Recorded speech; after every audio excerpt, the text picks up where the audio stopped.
to be 4-1. Like, I know Hawk is a fantastic Protoss player, and I love him, one of my favorite foreign Protosses. But still, I didn't expect him to be 4-1, maybe 3-2. But anyways, man, Morrow is, of course, our red Terran in the left bottom side of the map, still playing on the mouse. Morrow is, of course, not representing mouse anymore, currently part of Apex Esports. Well, I'm not sure what's going on over here, but no worries. And Liquid Red is, of course, our blue Dodge Zerg spawning on the right top side of Daybreak. Currently also involved in a streaming project, and his project is currently to quit smoking. Yep. So you're in a different game than me. You're watching Mass vs. Red again, man. That's what the producer's trying to tell me. This game is not live, guys. It's been played earlier, either today or maybe yesterday, I'm not sure, but it's a very fresh game. As you guys can see, we do definitely think I stepped it up, Ben. This week we had very, very few walkovers, maybe 1 or 2. And actually not a single walkover, maybe 1 or 2 games were postponed. I'm glad that everything is coming back to normal and we can provide you the amount of games that you are used from us here at the North American Star League, where of course we are supposed to have 4 best of 3s a night, and we've been living up to that for the last few broadcasting nights. Yeah, man, I want to give a huge shout out to Ken Silva, our new league admin here at the North American Star League. Who does not steal chairs and does his job. Well, that... okay, that's one way to say it. Of course, our previous league admin moving on to new adventures. No, we wish Duran all the best. Some people might have a weird view of Duran because he was caught up in a few things once upon a time, but we wish him all the best at CSL. I think CSL is a super exciting project, and I do wish Duran all the best. So Duran now doing that full time, no longer working here at the North American Star League. Ken has stepped in and has done a fantastic job. I don't think we've had a single walkover since he's started. Maybe one game. Today Dongregu was postponed, but as we mentioned earlier today, guys, Dongregu was supposed to play against. It's kind of an important game. Hawk, but Arthur tonight. Oh yeah, Arthur, our Korean Protoss player, former Slayers member Arthur. But Dongregu asked us to please, if he could play that game a little bit later, as he was going to travel to the OSL studios, and he had to play, or he is going to play against MC. Is it today or no? It's the 20th. Yeah, actually, it is today. 26th. MC? You mean? No, Dongregu against Rain, of course. Yeah, Rain. Sorry. Man, that's going to be a sick game. If you love StarCraft, you're better going to watch that. In any case, Dongregu asked us to postpone his match. And of course, if you ask us in time, Ben, you can always get away with that. Absolutely. Certainly in the case of Dongregu. This guy wants to win an OSL. We're not going to reveal his builds. No. You're going to probably need it for your secrets if you're going to have to play against Rain, because Rain is just a god. Who do you think is going to win that? I think Rain. I think DRG. Really? You want to bet? Dongregu. Nobody. Dongregu. Rain does just not lose games, man. I don't know if you're aware of this. Well, at least PvP and PvT rarely. He did lose, of course, against MVP, but DRG's the best, man. Rain is the best player in the world. Triple Orbital over here, man, for Morrow. He has double refinery as well, so he's going to be so low on units. Morrow is a little bit crazy, or cray. 3 Marines are going to walk to the front of this ramp. 4 links from Red running around. Red once more, currently 1-4 in best of 3s. Morrow 1 and 5. If you want to stay in the league, man, if you want to be part of the NASL Season 5, you're really going to have to start winning some games. And talking about still Season 4, man, let's talk about our finals one more time before the action really kicks in. That's right, guys. Our final coming up very quickly. 9-week regular season followed by wild card playoffs and ultimately the grand final, which will be held this year in Long Beach, California. So you guys can come on out, enjoy some sunshine, sit on the beach, have a cocktail with Rotti and me, and then come watch some great StarCraft. If you guys come, I will have a cocktail with each and every one of you. That's actually true. You know I can do it. The event will be held in the Center Theater in Long Beach, which only seats about 850 people, which is right in line with what Kev usually drinks on a night out. Nah, over the course of a weekend, man. Let's not exaggerate. Couple of creep tournaments. Red doing a good job spreading a little bit of creep already in this early phase of the game. But now I'm super excited about our finals, Ben. I can't wait. I think it's going to be awesome. Make sure to check out our website, nasl.tv, as Ben already said, because there's a limited amount of tickets this time. It's not going to be as big, or at least like audience-wise, it's not as big. It's going to be a cozy event. Yeah. But it's going to be a really fun and spectacular event. I promise you guys should all try to come out. I'm so curious to see who's going to make it to our offline finals, Ben. fans and players included. NASL.tv, where you can sign up for early access to ticket sales. It's really important, guys, if you know that you're going to come, that you sign up for that early access, because we don't want to disappoint we do expect those tickets to go pretty fast. As they went last season. Canadian fans were awesome, and Man, obviously Canada. a lot of people were a little bit sad that we're not going back to Canada, but I can guarantee you guys that we love Canada and we had an awesome time in NASL Season 3, and I can only imagine that one day we will go back to Canada. It is a guarantee that we will be back. I can also spoil you guys and say that we were looking at Seattle and at Vancouver. Seattle is actually in the US, but I know, but it's right across the border. Which would, I mean, it's really doable for Vancouver fans. So those are two of the spots that we were looking at and that we probably will be at in the future. So 52 drones already for Red Band. No drones over here, so he's going to be fine for now. We see Morrow opening up with Hellions and Banshees. Red has a pretty decent map control right now. He has a couple of Queens, has Overlord in good positions. Spots the amount of Hellions over here by Morrow. We see Armories going up, Ben, so we might see Roach drop once more. Loving it, Kev, and this is something that Zergs have just sort of figured out. Even though he's upgrading melee attacks, he's working on double leash chamber and he's upgrading melee. So it might not be totally sure. So Red might be playing. Red might want to play Muta. And you can make Muta work against mech too, Kevin. But you have to perhaps be a little bit surprising with it. Like, not reveal it immediately, but it's going to be hard to keep a Spire as a surprise when Mutas are flying around. I mean, when Banshees are flying around. And obviously you are going to use the Mutalist to deal with the Banshees, while we are slightly distracted as the lights are going off over here. I'm not sure if that was part of the plan or not. Random power outage at the North American Star League studio. Hope you guys are still watching. Yeah, hope we guys are still live. Hellions and Banshees are going to make their way over towards the natural expansion of Red, who has 23 links. 23 Lings and a couple of Queens out on the map. That is all now. With good control, with a good surround, that is enough. Overseer being morphed so Red can scout and see exactly what he's playing against. Still no Spire down, still no Roach down. Spire is actually down right now, Ben. Spire is morphing. Oh, you're right. Just having been started. Yep. So far, Red still did not take any economical damage, Ben. He's up 17 workers. On the other side, I must say, Morrow's up to 3 orbitals pretty early on as well, though. He's going to be able to deal, well, he's going to be able to push the creep back a little bit. And with these Banshees and all these Hellions, it's going to be pretty scary for Red to engage this. Yes, he has 49 links, but you have to engage properly, because with all these Hellions... Morrow knows exactly what he's playing against, though, and he knows that if he commits that he's going to probably lose all those Hellions, and he does not want to do that. I think it's so smart and perceptive of Morrow to back up.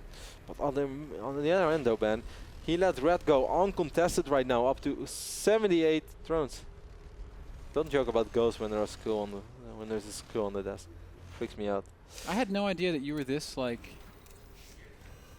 I wouldn't use the term scaredy, but like, I didn't realize that you, like, do you like haunted houses and stuff? No. I think we should take Roddy to a haunted house. Nope. Like, I really hate haunted houses. Like, in a I like a haunted house in a theme park. That's fine, you know. That's not.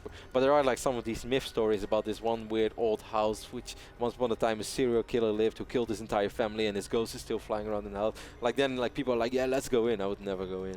No way, man. I think this needs to be an NASL segment. NASL goes to some haunted place, take some video, and get the caster reactions. Very funny, man. I don't really want to see myself screaming like a little child on camera, but I'll do it if it means I also get to see Kevin do it. Hellion is denying the hatchery over here on his right bottom side of this. Well, actually, this drone does not fall, so he won't deny it for all that long. Good pickup right there by Red.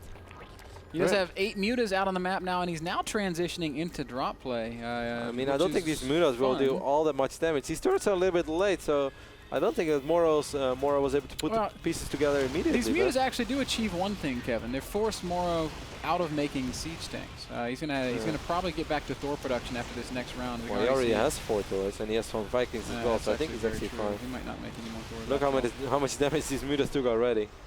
Thors, of course. Mutas did kill 10 workers, though. Pretty quick amount of time.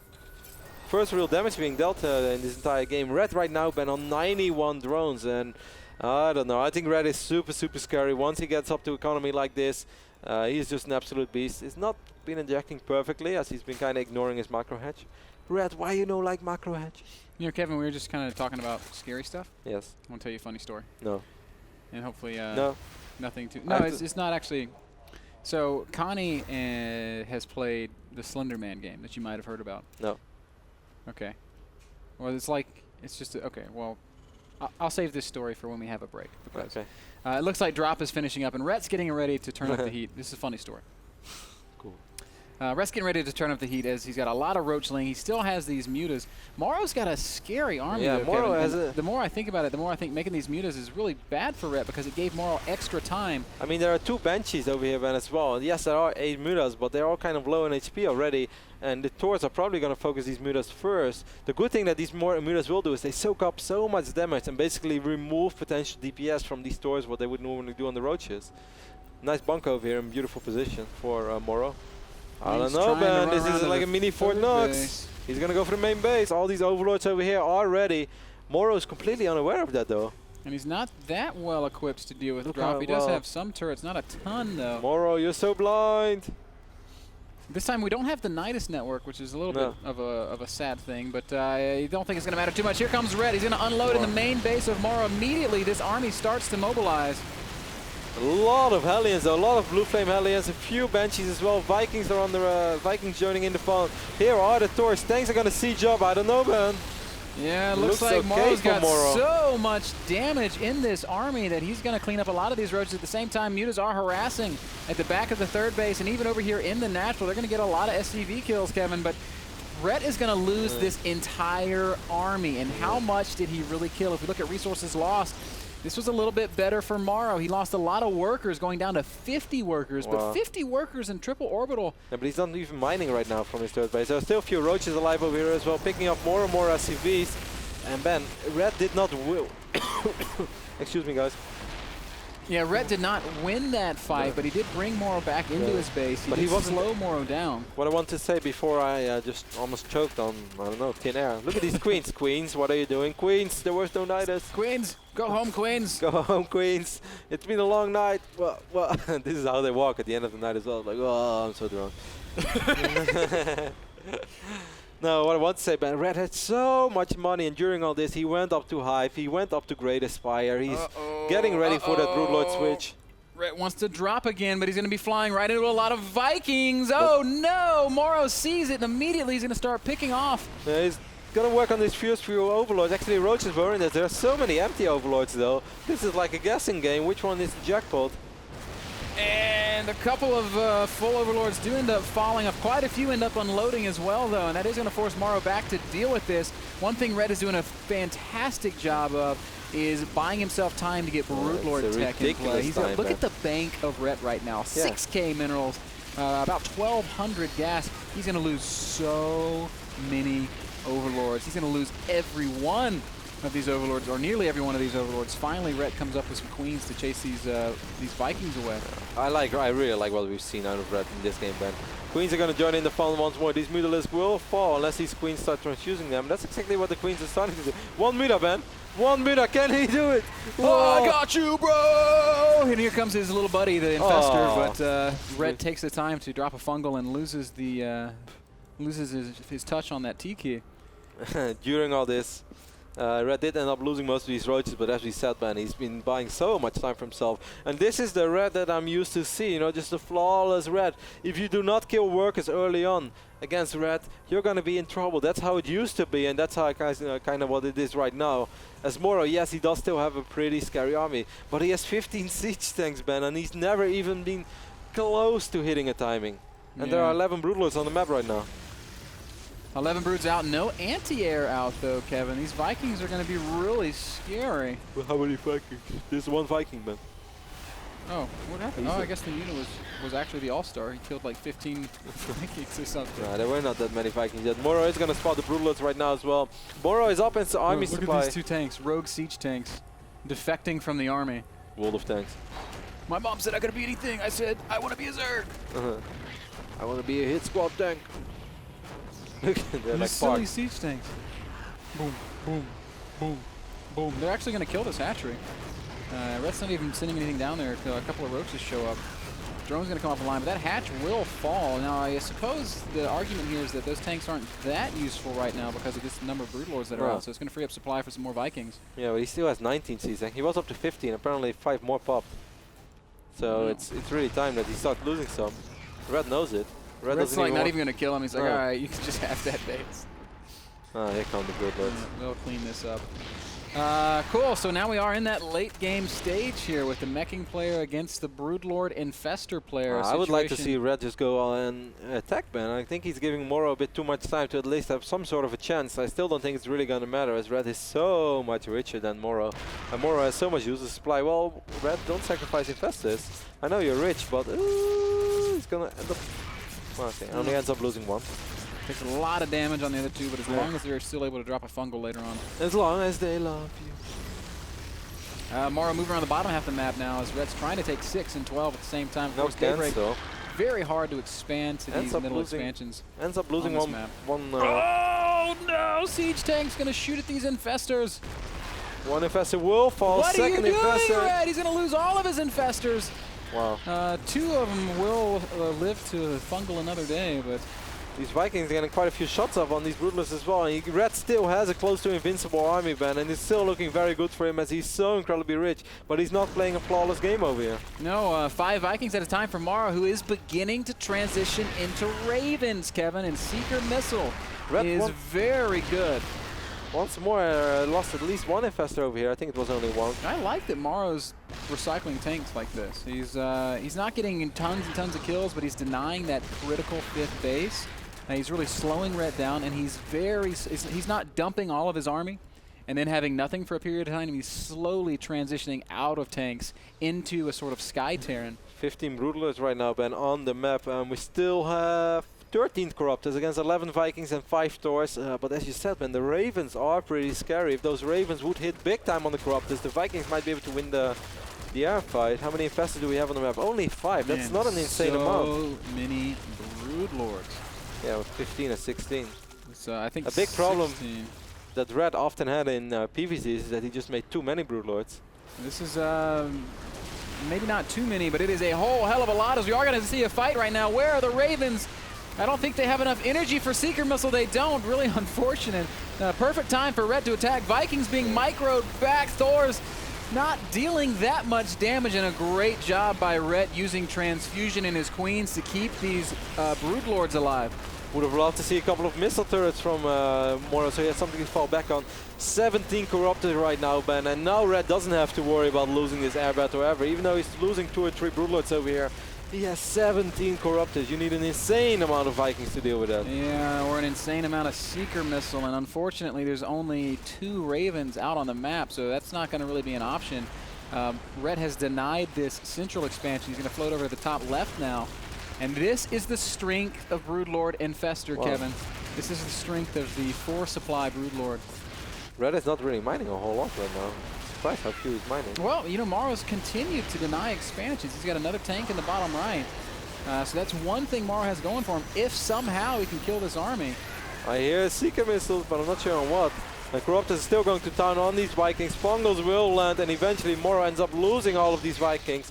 Morrow doesn't have a bank to fall back on, unlike Red. Yes, Red lost quite a few hatcheries, but it just doesn't really matter. Morrow calls GG, and Red takes game number 1 on Daybreak. I must say, Ben, a good game by Red early on, but like Morrow let him get up to that insane drone count, completely uncontended. You said it was a good move by Morrow to not just go in with those Hellions, sacrifice them, which might be true to some degree, but if you don't do anything about Zerg economy, it's...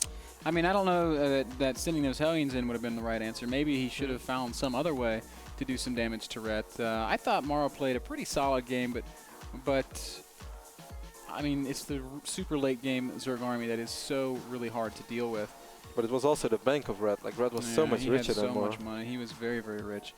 Great job by Red, though, locking up game number 1. We're going to move to Ohana for game 2. That last one brought to you guys by Cooler Master and their fine line of gaming peripherals, including keyboards, mice, cases, and more. Cooler Master-USA. What's going on? Camera 5. Ah. I was so confused. Yeah, the cameras are moving around. I was like, where's this hidden camera? Oh, there it is. Cooler Master-USA, where you can pick up your own Cooler Master gear. Guys, we're going to take a short break. Game 2, Red Morrow. Possibly our last game of the night. Coming at you when we get back.